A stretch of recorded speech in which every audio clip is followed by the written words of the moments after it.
अजितदादा गेल्यानंतर राष्ट्रवादीच्या अध्यक्षा सुनेत्रा पवार झाल्या खऱ्या, पण राष्ट्रवादीची चावी त्यांच्या हातून निसटली का? कारण राष्ट्रवादीची चावी एका मोठ्या नेत्याच्या हातात. राज्याच्या राजकारणाला हादरवणारी बातमी समोर आली जेव्हा एक असं मोठं नाव समोर आलं. एका मोठ्या नावाचा पडदाफाश करणारा एक व्हिडिओ व्हायरल झाला. त्याने संपूर्ण राज्यात खळबळ उडाली. 28 जानेवारीला दादांचं अपघाती निधन झालं. त्यानंतर काही दिवसातच रोहित पवार यांनी नाव न घेता दादांच्या राष्ट्रवादीतल्या एका नेत्यावर टीका सुरू केली.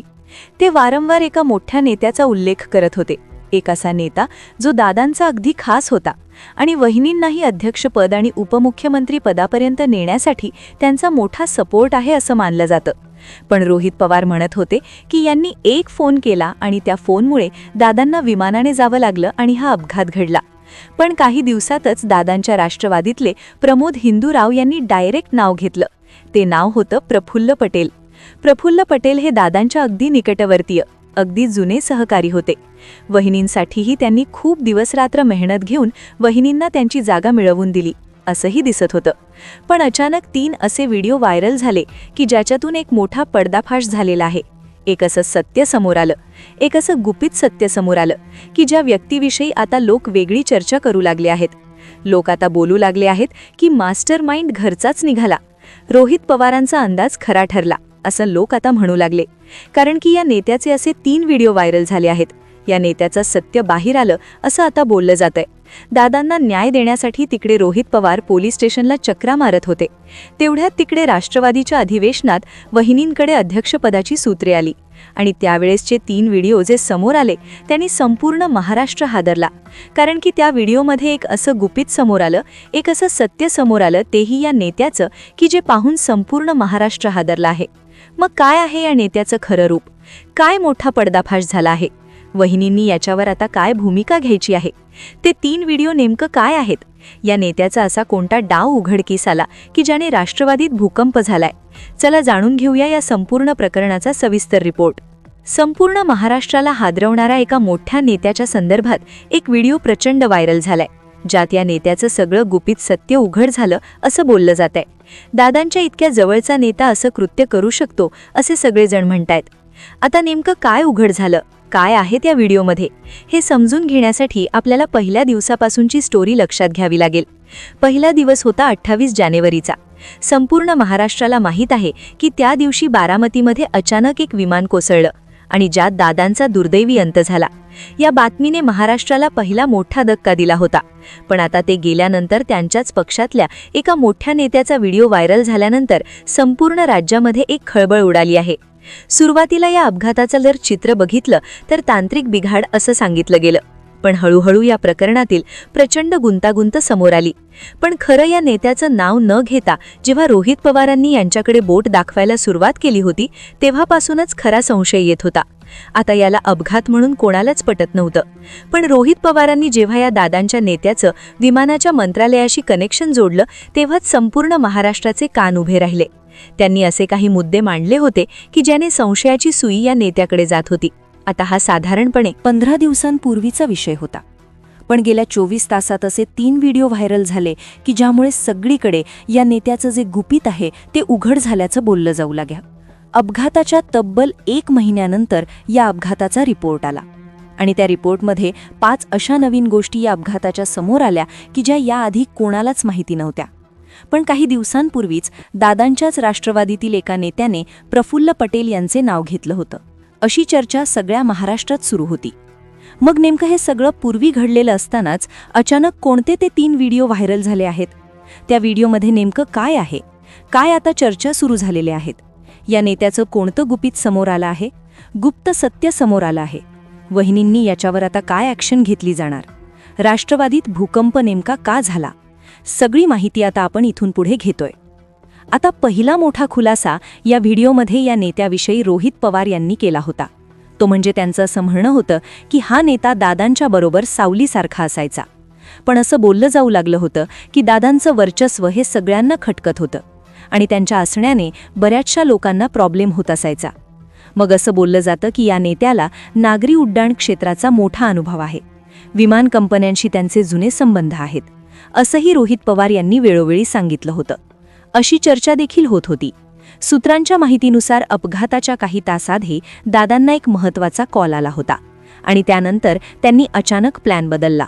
तो फोन कोणाचा होता, त्या संभाषणात काय घडलं होतं, हे सगळं आता समोर येणारच होतं.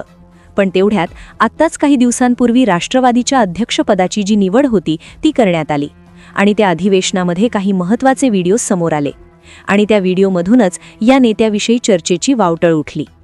खरं तर सुरुवात झाली होती अर्थसंकल्पीय अधिवेशनामध्ये. अर्थसंकल्पीय अधिवेशनामध्ये ज्यावेळेस दादांसाठी प्रत्येकजण आपलं मत व्यक्त करत होतं, दादांच्या आठवणीला उजाळा दिला आणि त्यानंतर दादांची एक मोठी शोकसभा मुंबईमध्ये तिथे ठेवली गेली होती आणि तिथेच पहिला व्हिडिओ त्या ठिकाणी समोर आला. तो व्हिडिओ असा होता की त्या शोकसभेमध्ये सगळे लोक त्या ठिकाणी दादांच्या आठवणीला उजाळा देत होते. कोणाच्या डोळ्यात पाणी होतं तर कोणी अगदी अत्यंत दुःखी होऊन शून्यात बघत बसलं होतं. हा पहिला व्हिडिओ होता. यानंतरचे 2 व्हिडिओ अतिशय भयानक होते. लोक म्हणतायत या व्हिडिओंनी सगळं दूध का दूध आणि पाणी का पाणी केलंय. पहिल्या व्हिडिओत दिसतंय की दादांच्या निधनानंतर जेव्हा महाराष्ट्र ढसाढसा रडत होता तेव्हा तिथे प्रफुल्ल पटेल हे अदाणी त्याचबरोबर अंबानी यांच्याशी गप्पा मारताना दिसून आले. तो व्हिडिओ प्रचंड व्हायरल झाला होता, ज्यामध्ये ते हसून त्यांच्याशी गप्पा मारत आहेत. आधी अंबानी यांच्याशी त्यांनी हसून गप्पा मारल्या, त्यानंतर त्यांच्या शेजारी बसणारे गौतम अदाणी यांच्यासोबत त्यांनी हसून गप्पा मारल्या. त्यांच्या शेजारी बसलेले नाना पाटेकर आणि इतर जे कोणी नेते सिनेमातील मंडळी असतील ती अगदी शून्यात बघत होती. पण यांच्या गप्पा आणि हास्य प्रचंड सुरू होतं अशी चर्चा सुरू झाली होती. लोक आता असं म्हणू लागलेत की ज्याने आपला जवळचा सहकारी गमावला तो इतका खुश का असू शकतो, असे लोक म्हणतायत. हा व्हिडिओ तर पहिला होता. याने खरं तर महाराष्ट्रात खळबळ उडवून दिली होती. आता हा व्हिडिओ थोडासा जुना होता, पण आता जे नवीन 2 व्हिडिओ समोर आले त्याने संपूर्ण महाराष्ट्राला हादरवलं. आता पहिला व्हिडिओ झाला, त्यानंतर दुसरा व्हिडिओ होता अधिवेशनातला, जेव्हा राष्ट्रवादीचं अधिवेशन सुरू होतं, ज्यात सुनेत्रा वहिनींना अध्यक्षपदाची सूत्रे देण्यात आली होती. तर त्यावेळेसचा जो दुसरा व्हिडिओ होता त्यामध्ये असं होतं की जय पवार यांना बसायला जागा दाखवली. तर त्यामध्ये प्रफुल्ल पटेल हे जय पवार यांना तिकडे बसा असं सांगत असतानाचा व्हिडिओ त्या ठिकाणी आला होता. आता या व्हिडिओमध्ये अजून एक पुढे जाऊन असाही व्हिडिओ यात आलेला आहे की सुनेत्रा वहिनींच्या खांद्यावर हात ठेवत असतानाचा एक व्हिडिओ व्हायरल झाला होता. तसेच त्यांना हाताला धरून पाठीमागे ओढताना देखील एक व्हिडिओ व्हायरल झाला होता. आता ही सगळी माहिती रोहित पवार यांनी देखील एका पत्रकार परिषदेमध्ये दिली होती.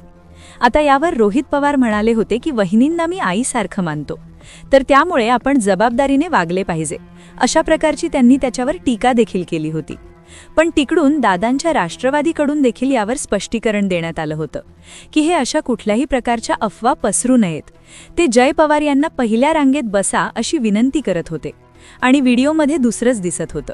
पण तिसरा व्हिडिओ हा अतिशय वेगळा होता.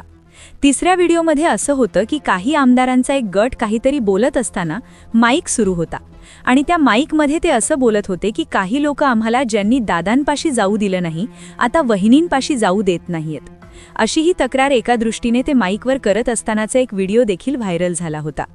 आता हे 3 व्हिडिओ व्हायरल झाल्यामुळे संपूर्ण महाराष्ट्रामध्ये एक प्रकारची चर्चेची वावटळ उठली आहे. तर काही दुसरेही व्हिडिओ व्हायरल झाले आहेत की ज्याच्यामध्ये खूप मोठ्या प्रमाणावर याच्यावर टीका होत असताना दिसत आहे. आता खरं तर हे व्हिडिओ जे व्हायरल झाले होते हे 2 दिवसांपूर्वी झाले होते, पण याच्यावर चर्चा अजूनही सुरू आहे. काही लोक तर असे म्हणू लागले आहेत की वहिनींच्या हातामध्ये फक्त एक प्रकारे अधिकार आहे, पण त्यांना आदेश देणारे दुसरेच आहेत, अशी ही चर्चा आता लोक करत आहेत. कारण की व्हिडिओमध्ये त्यांना नेहमी कुणीतरी सांगते, त्यांना पत्रकार परिषदेमध्ये बोलू दिलं जात नाही, अशाही प्रकारच्या चर्चा आता या व्हिडिओच्या माध्यमातून उठू लागल्या आहेत. त्यामुळे आता काही लोक म्हणत आहेत की काही मोठे नेते वहिनींना कंट्रोल करू पाहत आहेत, असंही या ठिकाणी आता बोललं जाऊ लागलं आहे. या संपूर्ण प्रकरणाचा थंड डोक्याने विचार केला तर भयंकर चित्र समोर येतं. ती शोकसभा, तिथलं ते हसू, तपास अहवालातली गडबड, ब्लॅक बॉक्सची गुपितं आणि नंतरची ती वर्तणूक, हे सगळं निव्वळ योगायोग असूच शकत नाही. हे एका मोठ्या चक्रव्यूहाचे भाग तर नाहीत ना? CID आता यावर काम करतेय. अजितदादांसारखा विकास पुरुष आपण गमावला, पण त्यांच्या मृत्यूवर जे घाणेरडं राजकारण सुरू आहे ते मनाला पटणारं नाही. आतापर्यंत तुम्ही या प्रकरणाचे जे धक्कादायक पैलू पाहिले, पण विचार करा राजकारणात किती क्रूर असू शकतं. ज्या अजितदादांनी शून्यातून विष उभं केलं, त्यांनी आपल्या कार्यकर्त्यांना ताकद दिली, त्यांचंच अचानक जाण्याने निर्माण केलेली ही पोकळी आता अशा वादांनी भरून जाते. रोहित पवारांनी उपस्थित केलेले प्रश्न असोत किंवा व्हायरल व्हिडिओ, या सगळ्यांकडे पाहताच एक सामान्य नागरिक म्हणून आपल्या मनात शंकेची एक पाल नक्कीच चुकचुकते. पण इथे एक गोष्ट स्पष्ट करणं खूप गरजेचं आहे. सध्या सोशल मीडियावर जे काही व्हिडिओ फिरत आहेत किंवा ज्या चर्चा रंगत आहेत, त्या सर्व शक्यता आहेत. आम्ही किंवा हे चॅनल या दाव्यांची अधिकृत पुष्टी करत नाही. राजकारणात अनेकदा जे दिसतं नसतं आणि जे असतं ते कधीच दिसत नाही.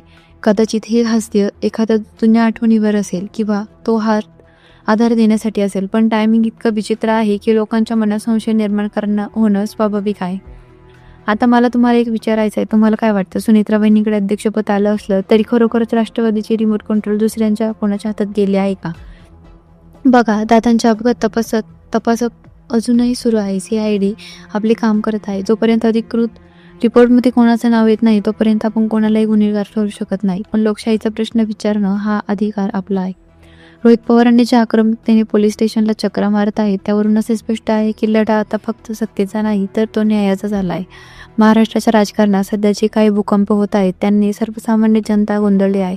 दादांसारखा नेता गमावणं ही राष्ट्राची मोठी हानी आहेच, पण त्यांच्या पश्चात त्यांच्या कुटुंबाबद्दल किंवा सहकार्याबद्दल अशा वावड्या उठवणं हे दुर्दैवी आहे. आमचा उद्देश फक्त तुमच्यासमोर असलेल्या चर्चा मांडणं आता आहे. तुम्ही तुमचे विचार खाली कमेंट्स बॉक्समध्ये नक्की सांगा. तुम्हाला हा अपघात वाटतो की कट? आणि हो, अशा सविस्तर अपडेटसाठी चॅनलला सबस्क्राईब करायला विसरू नका. सत्य काय आहे हे लवकरच समोर येईलच. तोपर्यंत सावध राहा आणि पाहत राहा आमचा हा विशेष रिपोर्ट. धन्यवाद.